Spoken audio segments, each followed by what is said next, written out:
nuts and nerds, and welcome back to a Squirrel Play.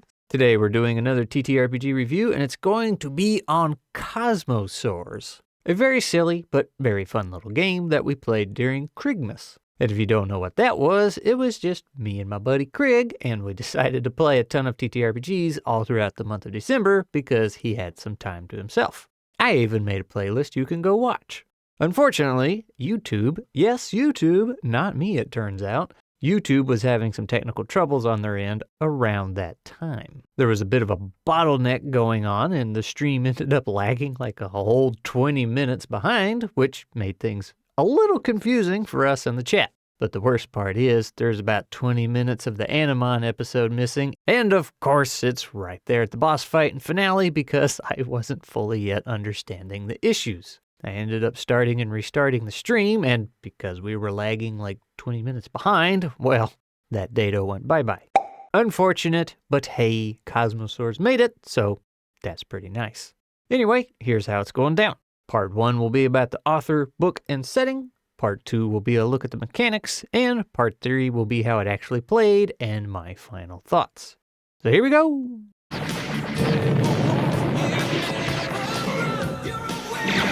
So the first part of this is going to be really easy because I know absolutely nothing about the guy who made this and I haven't spoken to him. Well, that's not entirely true. I know that I can't pronounce his name, but in all truthfulness, that is the extent of my knowledge. He could be the greatest guy on earth and I would never know. Sad times. Anyway, that does take us over to the section where we talk about the book itself. Now, I only have the PDF, which you can get on either DriveThruRPG or itch.io. If you want a physical copy, you'll have to head over to Exalted Funeral. I will also say, to me at least, that this thing very much seems like it was made for physical first and PDF second. And that's fine, absolutely nothing wrong with that because then you end up with a very nice book with awesome spreads like this. However, in this particular case, it can also lead to some harsh visuals when looking at a screen. This pink, for example, is quite the shock when you're scrolling the PDF and suddenly get blasted. That said, it is a pretty easy read for the most part. This game isn't complicated, so instructions are pretty straightforward. However, there are some layout and design choices that I not only question, but made things a little confusing, so I'm going to pick on those for just a bit. But first, I do want to say that the style of the whole thing is fantastic and the artwork is an absolute riot. Every time I scroll through this thing, I find myself chuckling, so job very well done there. Now, for the issues I mentioned, and this is really a service or something I'd like to get involved with later down the road. Let's look at the first couple pages talking about rules and gameplay. It tells you right here that you roll d6s and pick the highest, and I quote, according to the following table. Keep that in mind.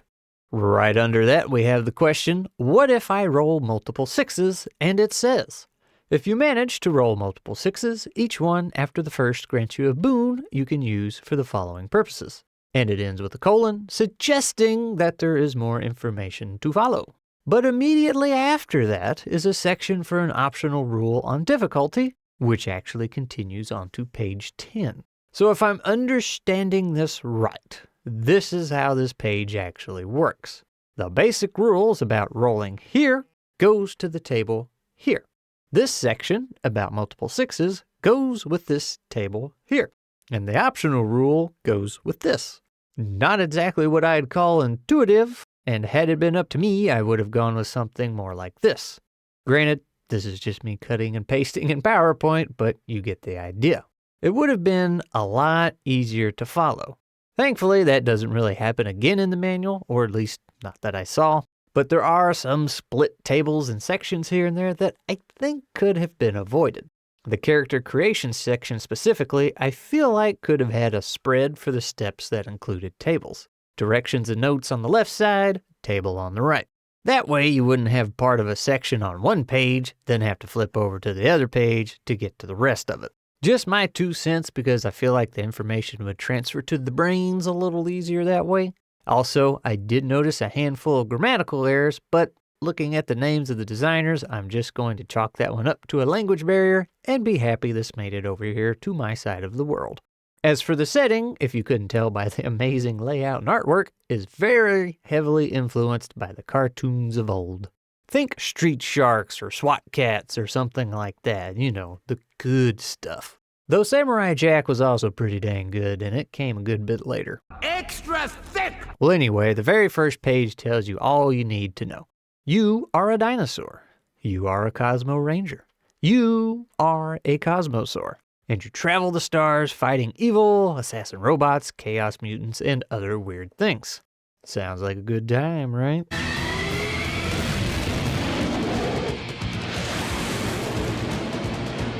Alright, so Kosmosaurs is not a difficult game by any means, and you know I like that. We already saw what is pretty much the core rules in the previous section. You roll a number of d6s equal to the number of the appropriate stat, of which there is only 2, and then keep the highest rolled. Looking at the chart here, 1 is a disastrous failure, 2 to 3 is a regular failure, 4 to 5 is a partial success, meaning there is a potential cost, and 6 is a full-on success. GMs do not roll dice in this game, meaning this is automatically one of Dave's favorite games. Now, those ranges stay the same throughout the game, but what happens might have some specific rules depending on the task at hand. For example, on the page for attacking, the ranges are still 1, 2 to 3, 4 to 5, and 6, but there are some written outcomes, such as you losing a d6 on your next defense test should you roll a 4 to 5, or you dealing 1 damage on a 6. And the next page for defense, we see the same ranges again, this time telling us how much damage the players take on a failed defense roll, which also gives me a good excuse to slide into the stats of the game. As I mentioned before, you only have 2. Sor or Sar, which is physical, and Cosmo, which is mental or intellectual, as the book states. These stats are also your health. When you take damage, you reduce the appropriate stat, which, yes, means your future rolls are harder because you're rolling less dice now. However, should you so desire to try and avoid said damage, which I imagine you would, all things considered, you can sacrifice a piece of equipment for physical damage or some of your knowledge for intellectual damage. How much equipment and knowledge can you carry? An amount equal to your stat. But also, when you're performing actions, if it makes sense to use said piece of equipment or knowledge, it can add an extra d6 to the roll, so think about what you give your character and what you sacrifice. And since we're here, we might as well talk about the rest of character creation. You also have to divine 2 things that your character is good at, which, you guessed it, can add another d6 to the pool if the action in question is related. You will also need to choose 1 thing your character is bad at, which will remove a d6 from the pool if the action is related. And then there's the role of your Kosmosaur. What do they do? Pilot, engineer, explosives expert, politician. There's a table you can use to roll something up, but you're also allowed to make something up. And the neat thing is, your role can work for and against you, either removing or adding a d6 to the roll, depending on the task at hand and what you chose. And of course, probably the most important part is what kind of frickin' dinosaur you gonna be, man? All that dino knowledge you had as a child is finally going to pay off because this functions like the roll, meaning it can add or remove a d6 from the pool. What's the most OP dinosaur? Let me know in the comments. And honestly, that's about all there is to character creation, but there is a way to advance your stats, and it's pretty neat. After a mission, you can choose either to add a new thing the character is good at, or, and this is the neat part, at the cost of adding something you're bad at. You can attempt to improve a stat by 1 point by rolling a d6 and rolling higher than your current stat score. So the way I'm reading it, you very well could add something you're bad at and not get a stat increase, so it's a bit of a gamble. You know what's not a gamble? Liking and subscribing, guaranteed happiness, baby! Now, I should also mention that you get to make your own ship, too, and it's even simpler than character creation. Pick 3 things it's good at and 1 bad, with each individual good thing functioning as a hit point. Great way to make your ship unique and feel the impact of each hit taken. Now, that's about how things work for the most part, but the book definitely has more to offer. It's got a bunch of tables to help the GM roll up an adventure, such as objectives, locations, antagonists, the supporting cast, which I think is a really fun thing to add, but also complications, with the first being budget cuts. Pretty sure that's a complication we're all familiar with. But the really fun part that makes this thing feel like a Saturday morning cartoon is the enemy factions towards the end of the book. Each faction comes with a table you can roll for what they want and another table for what are they doing. But I really like the spread each faction gets. You get a fun piece of artwork over here, a couple paragraphs with the finer details, and then the themes down here. So real quick, you can glance at this and get an idea of the type of villains you're dealing with. You got the Robot Empire, the Voidsaurs, the Undead Pirates, the Slime Lords, and the Broccoloids, which sounds like something Spaceman Spiff would go up against. There's also some more stuff at the end for the GM on how to make enemies. Pretty simple stuff, which means...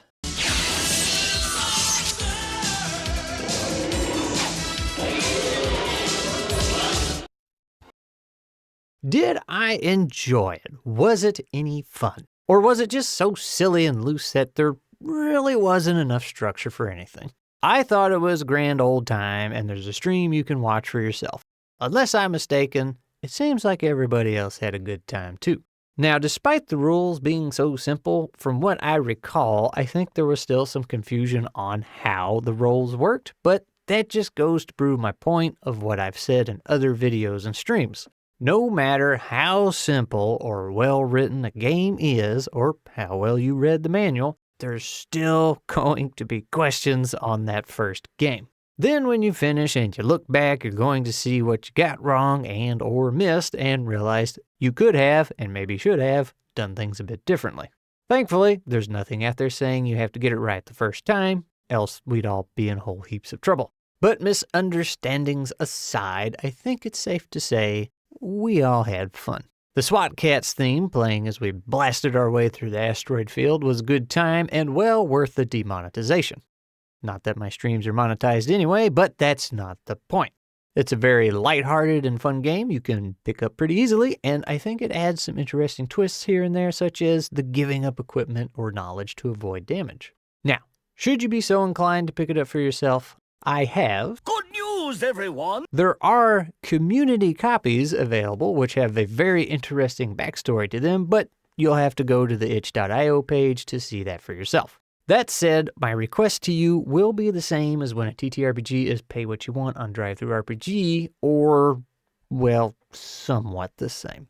Normally, I say grab a free copy and try it out, and then if you and your table enjoy it, have everybody go back and throw the author a couple dollars each. If you plan on playing it again, then pay the recommended price. However, since this is either free or full price, I'm honestly not sure what the recommended etiquette here is. If you grabbed it for free and enjoyed it, should you go back and pay full price even if you have no plans to play it again? Or should you only buy it if you plan to play it again? I'm going to lean towards if you played it and enjoyed it, then you should go back and pay for it. But y'all can let me know down in the comments what you think. Now, shout out time, and we haven't done one of these in a long while. Today's shout out goes to Beyond Final Fantasy because I would like to know, what is Beyond Final Fantasy? Will they ever go back to making Final Fantasy games that don't suck or aren't some mutated retelling of Final Fantasy VII? No scout, no service.